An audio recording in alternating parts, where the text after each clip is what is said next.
Alrighty, Chef Buck here, and what the hell is this?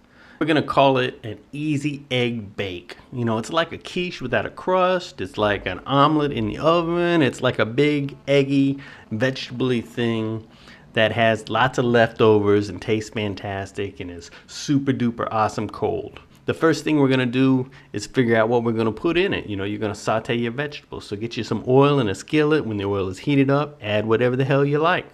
You know, I'm using green onions, just the bottoms. You know, I'm sauteing first. I'm putting some garlic, putting in a whole jalapeno pepper.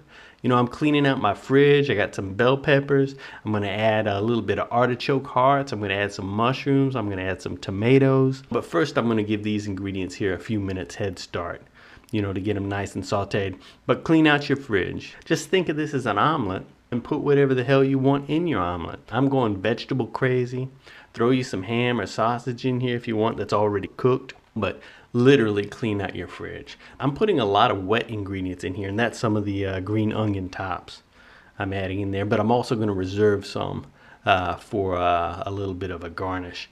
But whatever you want, add some spices, some seasonings. I'm just doing salt and pepper because I'm going to keep this kind of like on the mild side, you know, because I eat this mostly for breakfast. Although we're having it for lunch here because I'm making this in the afternoon. But the leftovers is what I really like. So first thing, saute your vegetables. Second thing, you know, whisk up your eggs, a little milk. You know, sometimes I chop up chives and mix in here with the egg, or a little bit of basil or tarragon. You know, just like the herb omelet I make. But you know, you don't have to add anything that you don't want to this. Just make it up as you go along. Saute your vegetables, get your egg mixture ready, then boom, you know, lightly grease you up baking dish, and then we're gonna take some cheese and, you know, cover the bottom of your dish with cheese, whatever kind you want. You don't have to mash it down, just cover it up. I got a little bit of cheddar and Gruyere cheese grated up, but it's fantastico with Monterey Jack as well. Layer the bottom with cheese, take your sauteed vegetables, layer that over your cheese, nice and even it out, nice and flat. And then, you know, if you got any cheese left over, go ahead and add a little bit of that to the top of your vegetables. It doesn't matter, you know, how much cheese you put in here other than the cheese on the bottom, because the cheese on the bottom, it doesn't make like a crust, but it kind of firms up the bottom, so it helps to hold its shape. I'm gonna take our egg mix, and we're just gonna gently pour that over there so it doesn't discombobulate the pieces. You know, it doesn't architecturally compromise your dish, you know, so gently pour it over there. And then, you know, you want the egg mix to completely cover it up, you know, so depending on the size of your dish is gonna depend how tall or skinny or whatever the hell it is. But once you got everything in your baking dish, slide it in the oven, cook it for about 40 or 50 minutes. I took it out after 40 minutes and I still had a little bit of cheese left over, so I threw that on top. But you don't have to do this part. You don't have to make it as cheesy as I'm making it. I just had the cheese grated up, so what the hell, you know, and it made it look pretty too.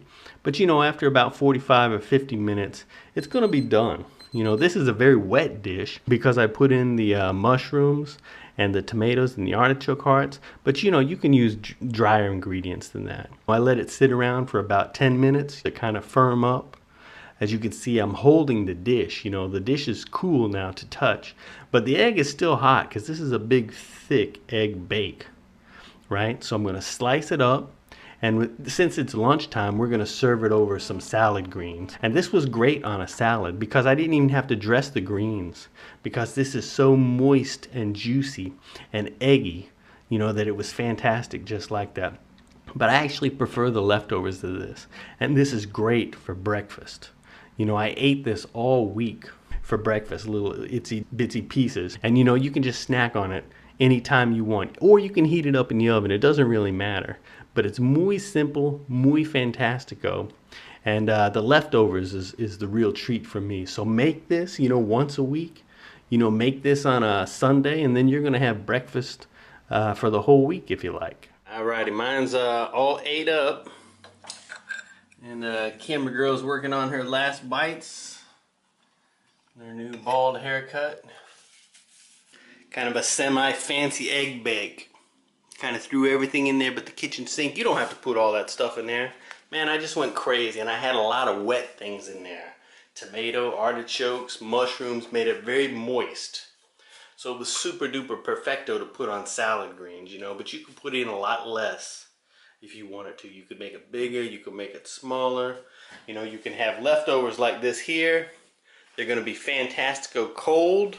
I actually prefer this dish cold. When it sits overnight and kind of marinates those flavors, it's just fantastic. I never warm it up. This lasts me 4 or 5 days, having a piece of this in the morning, you know, if I gotta get up and go to work and I don't want to fool with anything. It's just a great protein boost, you know, to get you going in the day. And like I said, a lot of times I will just make this with a spinach tomato and a white cheese, just like a Monterey